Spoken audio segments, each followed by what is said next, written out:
देख रहे हैं इंडिया टीवी। आपके साथ मैं हूं मीनाक्षी जोशी। खूबसूरत स्किन, स्लिम फिगर, पतली कमर, ये सब कुछ हर कोई पाना चाहता है, लेकिन इसे पाने की चाह में कभी कभी लोग शॉर्टकट इस्तेमाल करते हैं और फिर इसका खामियाजा उन्हें जान देकर भुगतना पड़ता है। मैं बात कर रही हूँ कॉस्मेटिक सर्जरी की। और उदाहरण के तौर पर आपने किम कार्दाशियन का नाम तो सुना होगा। उनकी तरह दिखने की चाह रखने वाली एक अमेरिकी मॉडल क्रिस्टीना को बहुत भारी पड़ी। कॉस्मेटिक सर्जरी के बाद उन्हें हार्ट अटैक आ गया, उनकी जान चली गई। रिसेंटली एक अर्जेंटीना की बहुत ही खूबसूरत एक्ट्रेस सिल्वीना को भी अपनी जान गंवानी पड़ी। उन्हें भी खूबसूरत दिखने की चाह थी, कॉस्मेटिक सर्जरी करवाई, लेकिन इसमें उनकी किडनी फेल हो गई और फिर धीरे धीरे उनकी किडनी ने सरेंडर कर दिया और उनकी डेथ हो गई। भारत में भी ऐसे बहुत सारे केसेस आपके सामने आए हैं जहां पर कॉस्मेटिक सर्जरी के बाद जान गंवानी पड़ी बहुत ही खूबसूरत और बहुत ही टैलेंटेड एक्ट्रेसेस को। ऐसे में आज मैं आपके लिए लेकर आई हूं कुछ ऐसे योगाभ्यास, कुछ ऐसे यौगिक पोजेस जिसके जरिए आप अपना वजन घटा सकते हैं और साथ ही साथ ब्यूटीफुल स्किन पा सकते हैं, और साथ ही एक ऐसा डाइट रूटीन जिसमें कुछ डूज हैं, कुछ डोंट्स हैं, जिसके जरिए आप अपना वजन घटाएंगे लेकिन आपके शरीर में पोषण की कमी नहीं होगी। तो चलिए शुरू करते हैं। आज का हमारा ये सेगमेंट फुली डेडिकेटेड होगा आपके वजन पर और आपकी स्किन पर। वैसे तो वजन कम करने के लिए बहुत सारे योगाभ्यास हैं और बहुत सारे डिफिकल्ट योगाभ्यास भी हैं, लेकिन हमें शुरुआत करनी है और कहीं से तो करनी है। अगर आपने कभी कोई योग नहीं किया, कभी आपने कोई एक्सरसाइज नहीं की, तो आप यहाँ से शुरू कर सकते हैं। सबसे पहले आपको करना क्या है, आपको यौगिक जॉगिंग करनी है। इसके लिए आप किसी भी गार्डन एरिया में, या अगर आप घर पर भी हैं तो मैट बिछाकर, या फिर आप जिम जाना पसंद करते हैं तो वहां पर भी ऐसा स्पेस होता है जहां पर आप वार्म अप कर सकते हैं। आपको करना क्या है, बस इस तरीके से आप अपने पाँव को थोड़ा सा अपने शोल्डर की लेंथ में स्ट्रेच करें और फिर आप जॉगिंग करनी शुरू करें। इस तरीके से आप मीडियम पेस से शुरू करें और धीरे धीरे आपको लगे कि आपकी शरीर की मोबिलिटी बढ़ गई है, आपके शरीर की स्ट्रेंथ बढ़ गई है, तो आप इसे थोड़ी तेज रफ्तार में भी कर सकते हैं। लेकिन मैं आपको ये सलाह दूंगी कि अगर आप अभी अभी फिजिकल एक्टिविटी की शुरुआत कर रहे हैं, आपने पहले अगर कभी कोई फिजिकल एक्टिविटी नहीं की, आपने कभी कोई गेम नहीं खेला, कभी आपने स्पोर्ट्स नहीं खेला, तो फिर आप मीडियम पेस पर ही कुछ इस तरीके से जॉगिंग करें।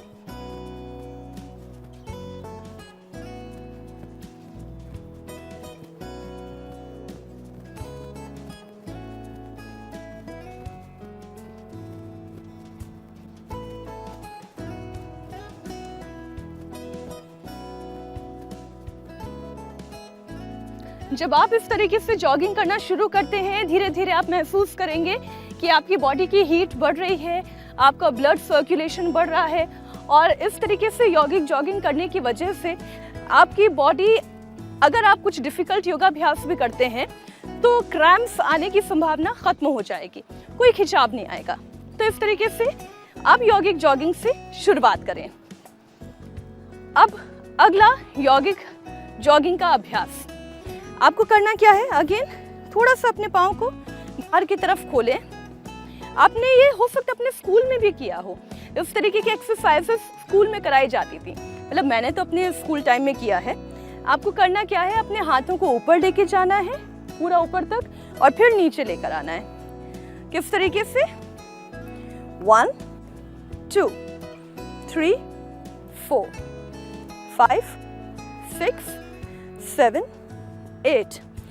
आपके पाँव का वार्म अप तो हो चुका है, आपकी बॉडी का वार्म अप ऑलमोस्ट हो गया है। अगर आपने 5 मिनट तक पिछला योगाभ्यास किया है और बहुत सीरियसली किया है बिना रुके, लेकिन अब आप अपने हाथों को वार्म अप कर रहे हैं, इन्हें एक स्ट्रेच दे रहे हैं। तो कुछ इस तरीके से ऊपर लेके जाएं और नीचे लेकर आएं।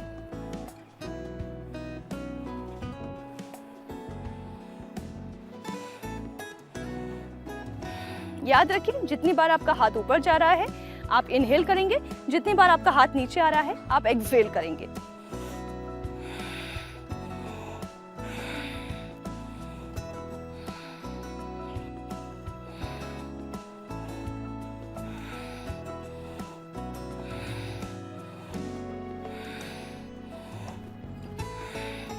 अब इसी को आपको आपके लेग्स के मूवमेंट के साथ करना है। कैसे? With a jump.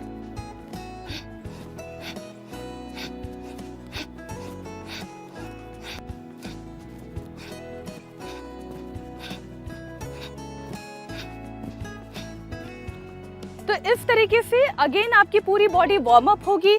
आपको ऐसा लगेगा कि अब आप जो है थोड़ा एनर्जेटिक महसूस कर रहे हैं। पहली बार योग कर रहे हैं, पहली बार इस तरह से जॉगिंग कर रहे हैं, तो आप थोड़ा सा थकान भी महसूस कर सकते हैं। लेकिन ये याद रखिए, आपने सर्जरी नहीं करवानी है, महंगी महंगी गोलियां नहीं खानी है, और सुंदर भी दिखना है तो कहीं से तो शुरुआत करनी होगी। तो ये आप जॉगिंग कर सकते हैं। इससे आपका वजन धीरे धीरे धीरे धीरे करके घटना शुरू हो जाएगा। इसके अलावा आप कर सकते हैं सिटअप्स। जैसा कि आप देख रहे हैं, आपने अपने दोनों पाँव को इस तरीके से आपके शोल्डर लेंथ में ओपन किया है। अपने दोनों हाथों को आप सामने की तरफ खोल दें, धीरे धीरे नीचे जाएं, धीरे धीरे ऊपर आएं। योग की भाषा में इसे दंड बैठक कहा जाता है, और अगर आप इसे एक्सरसाइज की भाषा में कहें तो ये सिटअप भी है। इस तरीके से नीचे ऊपर। जब आप नीचे जाएंगे तो एक चीज का ध्यान रखिएगा, आपकी बैक स्ट्रेट होनी चाहिए। आपने ना आगे की तरफ स्लाउच करना है, ना पीछे की तरफ झुकना है। कैसे करना है? आपके पाँव शोल्डर लेंथ में ओपन है, हाथ आगे की तरफ खुले, धीरे धीरे नीचे जाएं। पूरा नीचे नहीं बैठना है। अब ऊपर आइए, ब्रीद आउट, ब्रीद इन।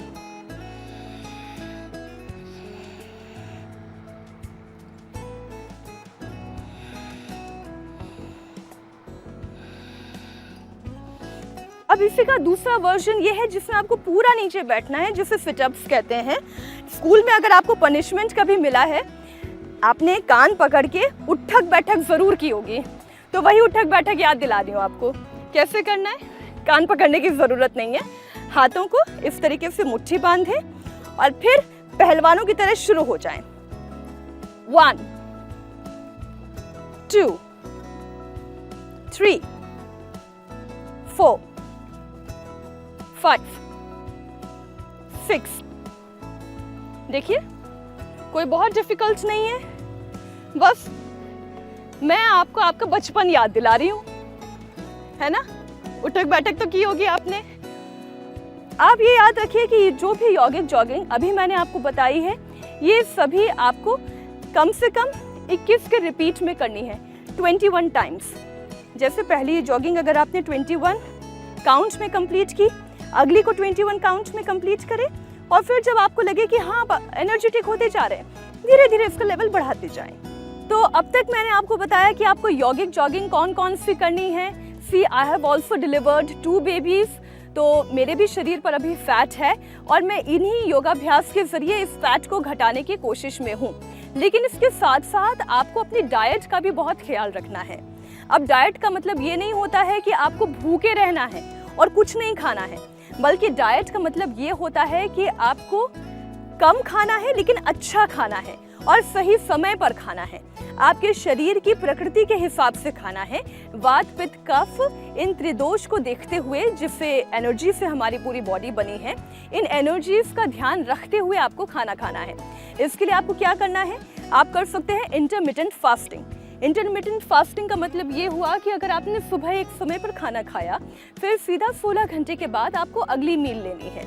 इस तरीके से आप वजन बहुत तेजी से घटा सकते हैं।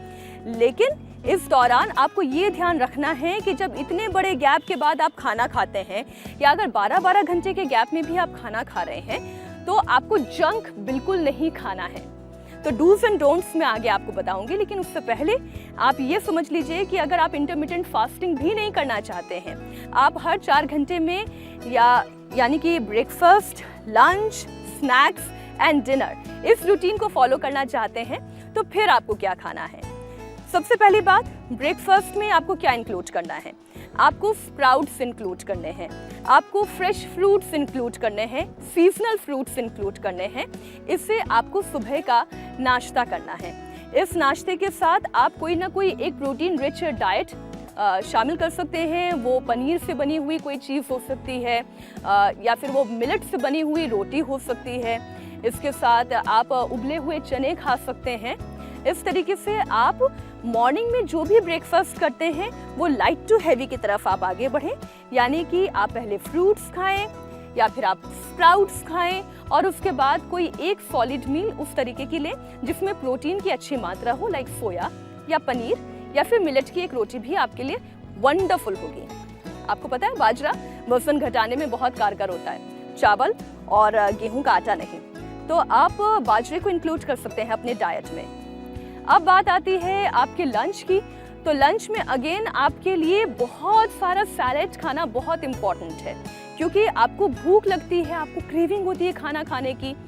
सैलेड क्या काम करता है कि जब आप बहुत सारा खीरा, टमाटर, गाजर, प्याज ये सैलेड में खाएंगे और एक बोल भर कर खाएंगे तो आप इसे चबाने में बहुत समय लेंगे। जब आपका चबाने में बहुत समय जाएगा तो अपने आप आपकी भूख जो है वो शांत होती जाएगी। सैलेड में वाटर कंटेंट बहुत सारा होता है, फाइबर कंटेंट बहुत ज़्यादा होता है, इसलिए आपका पेट भी बहुत तेज़ी से भरेगा and this is very easy to digest. इससे आपका वजन नहीं बढ़ेगा। तो आप अगर अभी 3-4 पीस खीरे के खाते हैं, 4 रोटी खाते हैं, थोड़ी सी सब्जी खाते हैं और 1 कटोरी दाल खाते हैं, तो इसे पूरी तरीके से चेंज कर दीजिए। कटोरा भर कर ग्रीन सैलेड खाएं, खीरा, टमाटर, प्याज, इसे तो खाएं ही खाएं, कटोरा भरकर। इसके साथ 1 कटोरी भरकर दाल पिएं, कोई भी सीजनल वेजिटेबल, चाहे लौकी हो गई, तोरी हो गई, इसे आप अपने डाइट में इंक्लूड करें और रोटी को कट डाउन कर दीजिए केवल 1 तक। वो आप बेसन की रोटी खा सकते हैं या फिर आप मिलेट की रोटी खा सकते हैं, रागी की रोटी खा सकते हैं या बाजरे की रोटी खा सकते हैं। गेहूं की रोटी अवॉइड करें और चावल भी अगर आपको खाने का बहुत मन कर रहा है, ब्राउन राइस खा सकते हैं तो बहुत अच्छी बात है, लेकिन अगर आप वाइट राइस भी खाना चाहते हैं तो उसकी क्वांटिटी को कम कर दीजिए। अब बात आती है स्नैकिंग की। यूजुअली क्या होता है कि जब हम ऑफिस में होते हैं तो हमारा समोसा खाने का मन करता है, नूडल्स खाने का मन करता है, मोमोज खाने का मन करता है एक चाय की प्याली के साथ ये सब कुछ हो जाए। सो आपको यही चाय जो है अपनी ज़िंदगी से कट करनी है और इसे आपको रिप्लेस करना है अच्छे से वाटर के साथ। अब ये एलोवेरा वाटर हो सकता है, ये जीरा वाटर हो सकता है, या फिर ये कोई हर्बल टी हो सकती है। हर्बल टी मतलब जिसमें चाय की पत्ती नहीं होती, जिसमें अलग अलग फूलों के एसेंस होते हैं, तो आप हर्बल टी से इसे चेंज कर दें। और इसके साथ आप कोई भी एक अच्छा स्नैक ले सकते हैं, जैसे उबले हुए चने खा लीजिए, किसी दिन आपका मन कर रहा है तो खाकरा खा लीजिए, मिलेट का खाकरा, बेसन का खाकरा बहुत अच्छा बनता है, इसे आप अपने स्नैक में रिप्लेस कर सकते हैं। और जब बात आती है डिनर की, तो डिनर आपको करना है लाइट। अगेन एक प्रोटीन रिच डाइट होनी चाहिए, एक फाइबर वाला खाना होना चाहिए और साथ ही साथ थोड़ा सा सैलेड इस दौरान भी होना चाहिए। आप दूध रात को लें, दही सुबह के टाइम लें, छाछ का सेवन करें, लिक्विड डाइट भरपूर लें, जूसेस पिएं, फ्रूट्स खाएं। ये करने से आपका वजन तेजी से देखिएगा घटना शुरू हो जाएगा। अगर आप प्री डायबिटिक हैं तो आपकी डायबिटीज खत्म होती जाएगी। कोलेस्ट्रॉल हाई है तो गुड कोलेस्ट्रॉल की मात्रा बढ़ जाएगी, बैड कोलेस्ट्रॉल खत्म हो जाएगा। तो ये तो बात हुई डाइट की, लेकिन जो सबसे बड़ा काम आपको करना है कि पानी रेगुलर इंटरवल पे आपकी बॉडी के रिक्वायरमेंट के अकॉर्डिंग ज़रूर पीना है। अगर आप एसी इन्वायरमेंट में काम करते हैं तो आपके शरीर को पता नहीं चलता है कि शरीर से पानी की कमी हो रही है, पानी सूखता जाता है एसी में, लेकिन ठंड की वजह से आपको रियलाइजेशन नहीं होता है। So drink as much as water you can have. And another thing, अगर आप बाहर के इन्वायरमेंट में काम कर रहे हैं, धूप में हैं, पसीने वाला काम है, जैसे हमारी फील्ड में कैमरामैन हर दिन जो है धूप में काम करते हैं, पसीना अपना पोंछते रहते हैं, तो उन्हें तो पानी की बहुत ज़्यादा ज़रूरत है। कम से कम 3 से 4 लीटर पानी तो उन्हें एनी हाउ कंज्यूम करना ही है। तो आज के लिए बस इतना ही। इन टिप्स को आप ज़रूर फॉलो करें, कॉस्मेटिक सर्जरी से बचें, इतनी ही मैं सलाह दूंगी। अगली बार फिर आपसे मुलाकात होगी किसी और हेल्थ टिप के साथ। तब तक के लिए दीजिए इजाज़त। नमस्कार।